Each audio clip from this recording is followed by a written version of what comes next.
সুমন, আপনি তো মোজাম্মেল হকের বাড়ির সামনেই আছেন, সেখানে বর্তমান পরিস্থিতি কি দেখছেন জানাবেন। ধন্যবাদ। আমি ঠিক বাড়ির সামনের গেটের সামনে আমি যদি আপনাদের দেখাই যে গতকাল ছাত্র জনতার উপর যে হামলাটি হয়েছে তার চিহ্ন কিন্তু এখনো এখানে রয়েছে। আমরা যদি সার্বিক পরিস্থিতি বলি, এই সকাল থেকে কিন্তু আমরা এই এলাকার বেশ কিছু মানুষের সাথে কথা বলেছি, তবে এলাকা কিন্তু বলা যায় এক প্রকার থমথমে অবস্থা বিরাজ করছে। বেশিরভাগ বাড়িতে গিয়ে কিন্তু আমরা সে বাড়ির ঠিক পুরুষ মানুষদের দেখিনি। পাশাপাশি আপনারা এখন যেমনটি দেখছেন যে বাড়ির বাহিরের চিত্র এখনো কিন্তু যে এখানে যে তাদের ছাত্র জনতার উপর যে হামলাটি করা হয়েছে তার অনেক চিহ্ন কিন্তু এখনো এখানে রয়েছে। ঠিক বাড়ির সামনে আমরা যদি নিরাপত্তার বিষয়টি বলি, আমরা এখানে ঠিক 15 মিনিট আগেও র্যাবের বেশ কয়েকটি গাড়ি ছিল, র্যাব আইন শৃঙ্খলা বাহিনীর সদস্যরা ছিলেন, তারা এখানে টহল দিচ্ছেন একটু পরপর।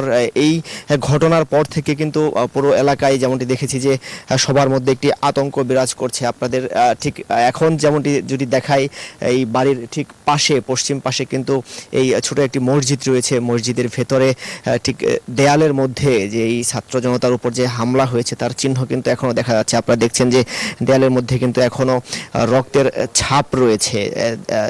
আমরা আশেপাশের আরো বেশ কিছু এই স্থানে ঘুরেছি, সেখানেও কিন্তু দেখেছি একই চিত্র, যে নির্যাতনের যে ভয়াবহতা সেটি কিন্তু এখনো রয়ে গিয়েছে। দেখছেন, আপনাদের জানিয়ে রাখি যে এই হামলায়, এই ছাত্র জনতার উপর হামলায় কিন্তু মসজিদের মাইকে ঘোষণা দিয়ে যে হামলাটি করা হয়েছে, সেখানে কিন্তু ঠিক হামলার পরবর্তী সময় থেকেই শহীদ তাজউদ্দিন মেডিকেল কলেজে প্রায় 20 জন ছাত্র জনতা কিন্তু সেখানে চিকিৎসা নেয়, এবং পরবর্তীতে আমরা যেমনটি দেখেছি এখনো কিন্তু ঢাকা মেডিকেলে প্রায় 6 জনের মতো আহত রোগী কিন্তু সেখানে এখনো চিকিৎসা নিচ্ছে। এই যে রক্তের যে ছাপটি দেখছেন, এমন চিত্র কিন্তু এখানে আরো বেশ কয়েক জায়গায় আমরা দেখেছি যে তাদের উপর যে হামলা করা হয়েছে সেই চিত্রটি রয়েছে।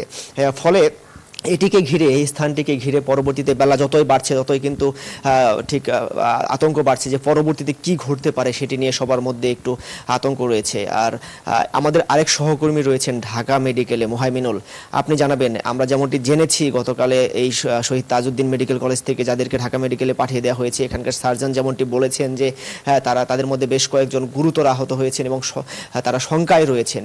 ঠিক তাদের এখনকার অবস্থাটি কি? ধন্যবাদ আপনাকে। আমি কিন্তু এই দাঁড়িয়ে আছি ঢাকা মেডিকেল কলেজের ঠিক সামনে। কিছুক্ষণ আগে কিন্তু স্বরাষ্ট্র উপদেষ্টা এখানে পরিদর্শক এসেছিলেন এবং তারপরে কিন্তু তিনি ব্রিফ করেছেন। ঠিক পরেই আমরা কথা বলেছিলাম ঢাকা মেডিকেল কলেজের যে পরিচালক তার সাথে।